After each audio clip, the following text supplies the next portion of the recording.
चाषी मान आसीगला एक बड़ खबर जहाँ आपण मैंने समस्ते जाणी रखा निहाती जरूरी। जनवरी 1 रु चाषी मान मिल 2 लाख टंकार ऋण केमी पाइबे कौन रही अपडेट एने सरकार तरफ जारी है एक बड़ घोषणा।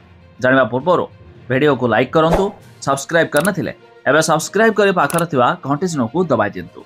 देखंतु चाषी को आर्थिक सहायता प्रदान करने आरबीआई बंधक मुक्त कृषि ऋण परिमाण 2 लाख टंका को वृद्धि करिछि। तबे 2025 जनवरी 1 रु यह लागू हेब।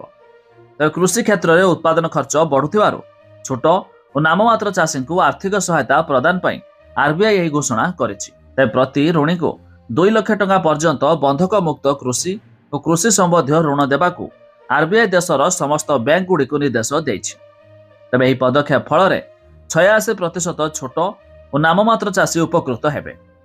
एथिसह निर्देशावली को शीघ्र कार्यकारी करने एवं नूतन ऋण व्यवस्था विषय व्यापक सचेतन सृष्टि करने को समस्त बैंक को निर्देश दिखाई।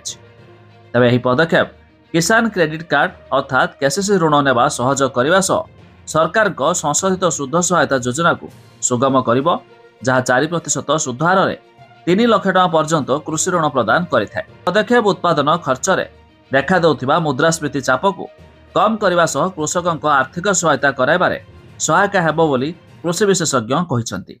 तबे जहाँकि बड़ अपडेट मुताबक आगामी जनवरी 1 रु चाषी को मिल 2 लाख टंकार बंधक मुक्त ऋण।